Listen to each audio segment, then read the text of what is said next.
Hey, Sachin, thanks for joining. Of course, that's good to be here, man. Cool. So, Sachin, I'd love to share a little bit of your background and also kind of dig into the topic for today. But just to give everyone a little preview, you are a longtime product manager in the tech industry, and you've got some insights into things that partnerships leaders need to know from the minds of a product executive. So maybe you can just first off give us a little bit of your bio, kind of what experience you got in the product world, and then we can dig into some of the things that you think everyone else should know from that Yeah, background. sure. I've been in product for about 12 or 13 years now. And I've been a product manager at large enterprises like Oracle and SAP. But I've also worked in a number of smaller startups. I was VP product at Nihilus. I was at a company called 140. I was at a company called Blue Leaf. And I'm currently at a company here in Oakland called LaunchDarkly, where we do feature flags as a service. And in a lot of these roles, we end up spending a lot of time talking to partnership folks. And oftentimes at a smaller organization, the product folks actually end up being the first partnership folks, which has been my experience before the organization scales out. And so based on that experience, I think there's a lot of really interesting things about how product folks and partnership folks, once you're at an organization large enough to split that out, can really work well together. Because what I've found is that oftentimes people have misperceptions of what the other side is doing. And because everyone's trying to do the right thing, the wires can get crossed. Hmm. And I hope as a part of this conversation, we can start to uncross those wires by helping partnership folks really see how product thinks about things. Yeah, I mean, like the intersection of product and partnerships and business development is one where it's often taught that from the BD side we look at product as this monolithic group saying no, and that our job is often to get resources and we have to negotiate against product and get them to bend to our will in order to actually realize the partnership dreams that we're trying to do a deal around. But it sounds like you have another perspective to offer. It'd be great to dig into some of the kind of most important things you think that BD and partnerships folks need to know to uncross those wires. Yeah. I mean, I think your perspective is right. Like product managers are in a position where they are saying no to most things. That's kind of the job as a ruthless prioritization thing. And if they're nice, they'll say not yet. But really what they no. I'm not nice, so I just say no. But part of that is, look, you have to make, you know, every product manager has a roadmap in their head of the things they want to work on. And good product managers are looking for problems to solve where they can deliver value. And then the great product managers, think actively about how to capture the right amount of that value. And so from when a partnership person comes to us with like, hey, I need an integration with X, that's a solution. That's not actually solving a problem. And so it's not interesting from a product perspective. You haven't done the job of like socializing or characterizing or positioning it in a way that can appeal to product. You know, because engineering resources, design resources, data resources in an organization, just the number of people is limited. And maybe, the AWS is limited, or maybe like whatever. Like there's so many limits that you have to be ruthless in the prioritization. And so the partnership thing can work out really, really well because partnerships can be a force multiplier to actually help product do what they want to do anyways. Right. And that's where I think this conversation can be really, really helpful. So what is the right time and what is the right way to approach products? The example you offered is saying we need to do this integration with such and such. That doesn't align with product's view. Is that because they're coming in with their own perspective and your roadmap's already underway? Or if they come in to you and say at an earlier stage that I think there's an opportunity to do this integration, can they work it into your roadmap? Like when's the right time and what's the right way to approach that? Yeah. So earlier is always better, right? Because essentially what you want to do, even if product says no, you want to start planting seeds in their heads. And, when you talk about like, hey, I want to do this integration early, again, the right way to position to a product person is be like, look, we have a number of customers in this vertical or who are using these tools. I think it would make sense to integrate with some of these tools to have this benefit that would have this value to our customers or our users. And, if you're good enough to like ballpark it, be like, this is the revenue lift associated with that. if that's the sort of thing that the product manager is responsible or interested in. And to be fair, some organizations, they care about long-term revenue and they care about short-term growth or engagement or whatever those things are. So having those conversations with product about like, hey, what are the metrics? What are the motivators for product? What are they optimizing for? What are they thinking about? Can help you position it. But the tactical thing is get in front of product as early as possible, because if you're going to get 20 no's, start getting them early. So it sounds like the most important role that product and the partnerships team or BD teams can play is to have that internal partnership to make sure that you're working towards the same playbook and early enough so that you can essentially write the playbook together and align towards the vision of things. Dude, organizational alignment is a huge, huge thing for me as I've gotten from being, an individual contributor PM to like a leader of PMs. And it's very clear when you see an organization and you think about the organization as a product, alignment is the most important thing. And so that communications it always helps. Well, I mean, is it that partnerships even has an opportunity to lead the agenda of what product features and what the roadmap looks like? Or is that always coming from somewhere else, the CEO or users or some other entity that's saying, these are the things that are most important, so we're going to work on them. And independent of whatever the business case says, it's going to be hard to influence product to do what you think is most important as a BD person. Right. And so that's a really good question. Like, who's making those decisions, right? The PM that you're talking to, even the head of PM, may not be actually making those decisions. It may actually end up being the CEO. And, you have to really figure that stuff out. One of the things that I think is important for people to realize is that product managers we're not dictators. We're not gatekeepers in that way. We're cat herders. Mm. And so, we have to present ourselves in a way that like we're the decision maker, because the product manager is responsible. They are the owner. They're the one you go to when things go wrong, but they actually don't make the decisions. In most cases, it's oftentimes like, we have hard stop engineering needs, or we have hard stop distribution needs, we have hard stop revenue needs, or we have hard stop vision things that come from the CEO or CPO or wherever it comes from. And so you're going through all these different things. And so oftentimes you may be thinking you're just talking to product, but product's going to take that and funnel that to another person to get their feedback before they come back. Right. And so when they say no to you, what they're doing is they're just buying time to have those additional conversations. Right.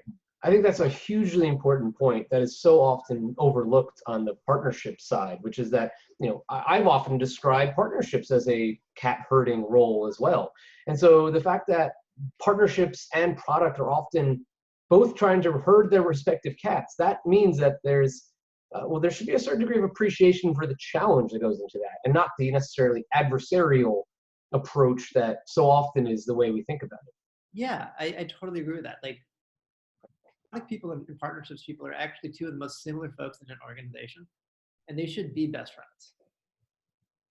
And when they're not, my root cause analysis, when I've seen this in the past, has always been like a lack of organizational alignment and a lack of like understanding each other's perspectives. Again, product people can help partnership people. The partnership people can be force multipliers to help product deliver value to customers that we need not have engineering time to do. Right. It's one of those things where like, these are all the priorities. These are the things that we've chosen we can work on. These are other things that are super valuable too, but we just can't do them. Hey, partnership people, can you help me out? Right. Like that is a conversation I have at Launch Sharkly with our head of partnerships all the time. So when you kind of look at that internal partnership being best friends, and I like the way you put that, it sounds like it's going back to what you were saying before, that tactically just starting that conversation early before a roadmap is fully baked for the year or whatever period of time, that's part of it. But what are the other things that will help that friendship blossom? Part of it is just product managers are information junkies. And so being as open with the product team, or frankly, the entire organization as you can, is super helpful. So one of the tactics that I've heard before that I think makes a ton of sense is the partnership organization, the partnership team should have an open public funnel of like, these are the partnerships that we're working on. have some sort of theming, have some sort of stuff, essentially a roadmap or, a pipeline, depending if you're thinking of yourselves from a sales perspective or a product perspective, that everyone can see what's going on, right? That's super helpful. Again, like product and partnerships should be best friends. And so there are a lot of like deposits that partnership people can make to product, so that way when they have a request, this is just people management, frankly, it's not function management. But from a people management perspective, making deposits with the product organization. So, giving feedback, testing things, being there for QA stuff, like helping to write blog posts, like all that sort of stuff, helping to recruit engineers and designers, and like all that stuff that essentially increases the capacity of the product delivery organization. Those are deposits that partnerships is well equipped and well positioned to do. Right. Do you think that, oftentimes partnerships folks feel like the role that they're setting out to do is ambiguous, and they kind of have to figure out a way to prove their worth to the company? We're going to go out and partner with so-and-so company because it's a big, sexy brand, or because we think there's some, opportunity to generate revenue or some other form of value. And that may or may not necessarily match the product's goals, but it's sometimes grasping to figure out, how do we prove our relevance? Like, any suggestions for people that are in what's called a new partnerships role that often feel that way? Yeah, no, I think it's a really good question. From my perspective, the product folks often feel like they have to prove themselves as well. Again, like a lot of these feelings are similar, and a lot of these things are like, how do I get early wins? How do I put points on the board? How do I get some runs? And part of it is like, again, the alignment is like, if product is incentivized, motivated, measured on increasing the number of users or increasing engagement or increasing retention, and partnerships is focused on revenue, that's a mismatch, right? And so you have to get alignment on like what the thing is you're driving on. Yeah. Before you can do any of the tactical stuff. Right. And again, like having those conversations early, and I'm a big fan of big expensive meetings where you get all the principals in a room and you hash it out, and then you document it and you get people to sign their names in blood as like, this are the things that we're doing, these are why we're doing it. And second level tactic is be explicit about the things you are not going to do and why you are not going to do them. And then third level tactic, if you're able to define, this is the information we would need to change our mind or reprioritize, that's helpful. Because if everyone's playing from the same vision, the same strategy, it actually just naturally becomes a lot easier. Right. And it sounds like the key thing ultimately is that there's alignment of what we're trying to do across the organization, so that it's not just product and partnerships, but the CEO, the C-suite, marketing, finance, everybody's aligned with the same objective, so that we can all run in tandem against those same goals, and know that if you're trying to achieve XYZ result by creating this product feature, that there's a variety of ways to get there, a variety of ways that partnerships can plug into that. Yeah, absolutely. And there are things that partnership can bring things not just to product but to marketing, to distribution, right? There are partnerships that do not require technical integrations. They're just pure distribution partnerships, Sure. Pure marketing relationships, pure like sharing customer lists. Those things don't need to involve product. And that's, again, deposits that partnerships can make within the organization to help gain that alignment. Yeah. You're motivated and you're thinking about, hey, how do I put points on the board? How do I prove myself? Right. And, one of the things often that comes up in terms of proving oneself is product often, well, it seems, let me say it that way, it seems that product often wants to build product, and partnerships often wants to find ways to not build product and not have to build a sales team and find, outside distribution partnerships or product partnerships. That seems like there's just a natural conflict there. That might be the reason why so many of these issues. There can be, right?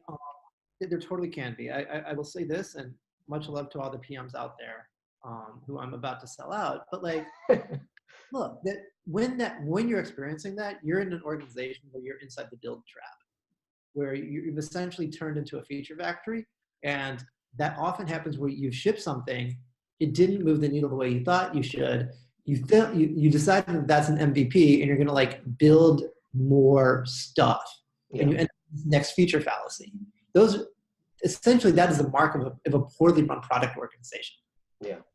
Is Right? there a way that, getting early in on the process can help a partnerships team can help short circuit that? If there's a tendency to think we've got to build it by suggesting, wait a minute, there's an easier way. We could work with such and such company who has that feature and we can partner with them, or this other company that has a marketing opportunity, to kind of prevent product from going down the wrong path?